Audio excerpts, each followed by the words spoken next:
हाँ। जिस तरह कल 3 दिसंबर को लद्दाख के जो एपेक्स और केडीए के मेंबर है और लद्दाख के सेफगार्ड को लेकर कल जो एमएचए के साथ टॉक होना है और इसी के साथ काफी सोशल मीडिया पे भी देखा गया अलग अलग मैसेज लद्दाख के कल जो 3 दिसंबर को टॉक होना है उसको लेकर। तो इसी विषय में हम अलग अलग लोगों से बात करेंगे, आइए देखें। जिस तरह से 3 दिसंबर को लद्दाख के सेफगार्ड को लेकर टॉक होना है, क्या कहेंगे?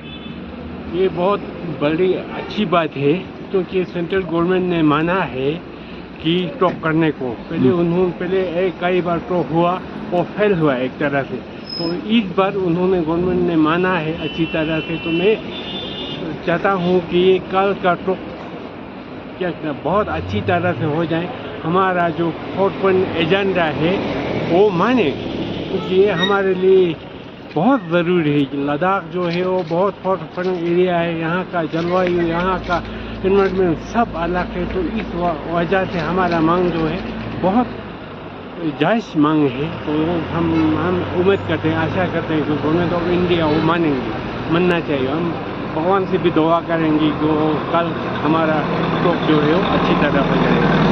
सर, जिस तरह से 3 दिसंबर को यानी कल जो लद्दाख के सेफगार्ड को लेकर टॉक्स होना है, तो क्या कहेंगे एमएचए के साथ? सबसे पहले तो ये बहुत ही अच्छी बात है कि 9 महीने के बाद जब हम 4 मार्च के बाद बोलेंगे तो कल दिसंबर 3 के लिए 3 जो हमारे लिए टॉक हो रहा है वो बहुत ही ज़्यादा अच्छी बात है। और ये कल जो टॉक होने वाला है वो उसको थोड़ा लद्दाख के लोग बहुत उम्मीद से देख रहा है, क्योंकि इस 9 महीने के अंदर बहुत सारे डेवलपमेंट हुआ लद्दाख में।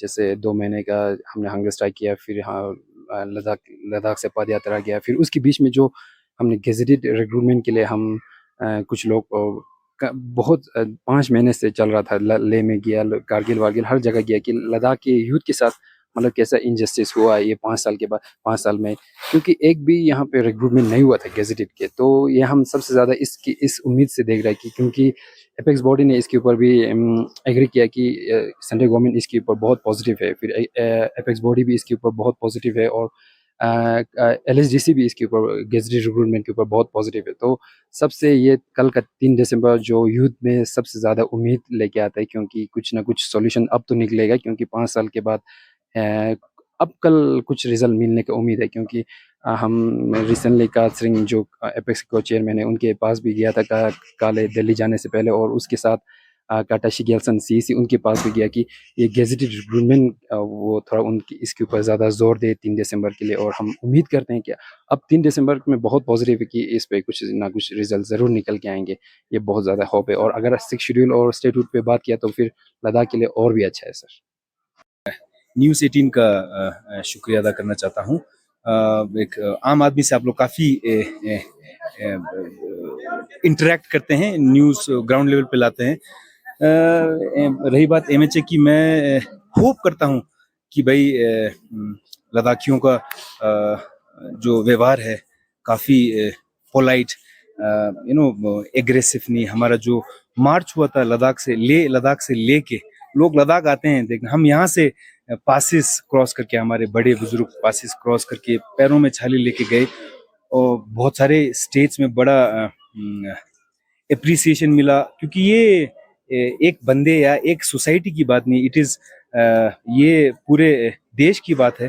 क्योंकि अगर आप क्लाइमेट की बात करें या कोई वेदर की बात करें, जिस हिसाब से आप देखें, जैसे हम कैसे बोलें, बॉर्डर्स के लिए हम कितना आर्मी का वो करते हैं, वो तो बेशक बहुत ज़रूरी है। उसी तरह विद इन द कंट्री जो नेचुरल रिसोर्सेज हैं, जो हब ऑफ नेचुरल रिसोर्सेज हैं, जो AP centre of natural resources हैं, उनको बचाना, उनके लिए प्रोटेक्शन के लिए हमारा जो लद्दाख का मार्च रहा, पूरे हिंदुस्तान के लिए बहुत बड़ा अवेयरनेस, पूरी वर्ल्ड के लिए बहुत बड़ा अवेयरनेस था। और जिस पीसफुल तरीके से हमने किया, मुझे लगता है ये एक एग्जाम्पल भी रहेगा पूरे हिंदुस्तान के लिए और पूरे लद्दाख के लिए, कि हमारा जो अप्रोच है कल्चरली, हम we are religiously, culturally we are very sound.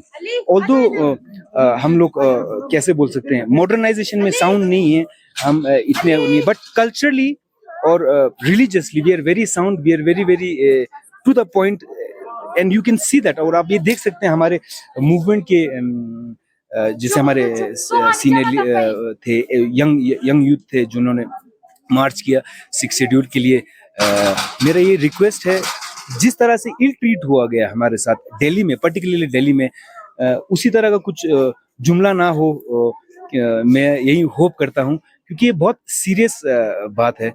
Protection हो, जिस हिसाब से प्रोटेक्शन हो, लैंड प्रोटेक्शन हो, जो भी हो, मैं सबसे ज़्यादा एम्फेसाइज ये स्ट्रेस देना चाहता हूँ कि स्टूडेंट्स बहुत ज़्यादा फंसे हुए हैं। मैं तो हाथ जोड़ना चाहता हूँ, चलो हमारा लेह लद्दाख इतना कल्चरली बहुत साउंड है, तो बहुत ज़्यादा इंटर रिलीजियस हारमनी है, कल्चरल हारमनी है, विद इन सोसाइटी बहुत ज़्यादा हारमनी है, तो यहाँ बहुत ज़्यादा असिस्टेंस बोलो, हेल्प की तरफ बहुत मिल जाता है। तो अभी भी हम हटे नहीं है अनएथिकल चीज़ों पे, बट यूथ आने वाले टाइम में यूथ भटक भी सकते हैं, गलत राह पे जा भी सकते हैं। गलत राह पे जाने के बाद अनफॉर्चुनेट होता है, फिर हम कुछ सीरियस इंसिडेंट्स या सीरियस अनएथिकल इंसिडेंट्स देखते हैं। वैसा कुछ इंसिडेंट लद्दाख में भी है नहीं, बट यूथ इतना मोटिवेट है कि वो होप पे भी है कि भाई हमारा MHA का टॉक बहुत प्रोडक्टिव होगा, नहीं होगा या कोई इसमें भी कुछ जुमला या कुछ गलत हुआ, तो मेरे ख्याल से जो यूथ है बहुत पावरफुल है। यूथ शिवा का फॉर्म है, यूथ वज्रा का फॉर्म है, यूथ प्रॉफिट्स का फॉर्म है, क्योंकि जवान है। ये डाइवर्ट भी हो सकते हैं, ये भटक भी जाएंगे। अगर हम जैसे कभी हमारे सीनियर्स हैं, हमारे एल्डर्स हैं, बड़े पॉलिटिशियंस हैं, सेंटर में बड़े पॉलिटिशियंस हैं, उनको गौर करना चाहिए। यूथ या भटक सकता है या अच्छे राह पे जा सकता है। ये जब इतना बड़ा इंसिडेंट जैसे लैंड राइट्स पे इशू होना या कल्चरली किसी जगह पे इशू होना, सबसे ज्यादा जरूरी एजुकेशन या एजुकेशन के बाद जो प्रोसीजर्स रहता है बच्चों के जॉब्स का, जो इन सब पे अगर थोड़ा रुकावट आए तो lot of cold feelings have been growing within the society. लोग बहुत हार्श हो चुके हैं, जवान बहुत हार्श हो चुके हैं, गुस्सा बहुत आ रहा है जवानों में, तो ये गुस्सा कन्वर्ट होना चाहिए अच्छे न्यूज़ के साथ। तो मैं कल के जो रिज्यूम होगा, कल का जो टॉक, उसमें ये होप करता हूँ कि कुछ अच्छा न्यूज़ आए। हमारे बड़े respected politicians are there in center, respected politicians are here in Ladakh with harmony with the talks. I hope, मैं रिक्वेस्ट करता हूँ कि कुछ लद्दाख के लिए अच्छा हो, यूथ के लिए अच्छा हो, ताकि हमारा यूथ भटके ना। या किसी भी सोसाइटी में अगर यूथ भटक जाता है तो देश छोटा जिला बर्बाद होता है, छोटा जिला बर्बाद होता है तो स्टेट बर्बाद होने में समय नहीं लगता है, स्टेट बर्बाद हो तो देश बर्बाद होने में समय नहीं लगता। मैं सबको रिक्वेस्ट करता हूँ, to all Indians, now it is time to support Ladakh and people of Ladakh and the youth of Ladakh, so that we start to nurture nurture our land, and make sure that more and more people come to India and Ladakh and places like Ladakh in India, so that people can see what India is. India क्या है, क्योंकि India is like 7 rainbow colors with lot of religion, with lot of this culture, lot of languages, lot of multicolor languages and culture, and you can see the whole world within India. मैं ये request करता हूँ, to protect India we must understand the differences that comes together and binds all this different culture and makes it India, and how beautiful it is that we can have that sense, and hopefully Ladakh can also become a very prosperous like any other prosperous land with the support of MHAs and MHA stock. I hope हमें कुछ अच्छा result और अच्छा कुछ youth के लिए कुछ अच्छा सुनने को मिलेगा, मैं ये होप करता हूँ। Thank you so much news 18। इनके साथ 2-3 बार दौरान बात हुआ था, लेकिन वो रिजल्ट कोई नहीं निकल पाया। तो अभी कुछ काफ़ी लंबे समय के बाद फिर गवर्नमेंट ने एग्री की है कि 3 दिसंबर को ये टॉक्स रिज्यूम करने जा रहा है। तो सबसे पहले तो मैं गवर्नमेंट ऑफ इंडिया का भी बहुत शुक्रिया अदा करता हूँ कि लद्दाख जैसे जगह जो बहुत फार फ्लंग है, उनको कंसिडर करके उनके साथ दोबारा बातचीत रिज्यूम करने का। जहाँ तक टॉक्स की बात है, वो तो हम सबको पता है कि एपेक्स और करगिल, ये जो हमारा करगिल KDA का 4 पॉइंट एजेंडा है। एक हमारा स्टेटहुड का है, दूसरा हमारा 6 शेड्यूल का है, दूसरा हमारा 2 MP को लेके है, फिर आपका PSC का है। तो होपफुल रहेंगे हम लोग गवर्नमेंट के इनिशिएटिव पर। हम लद्दाखियों की तरफ से थैंक्स कहेंगे और मेरे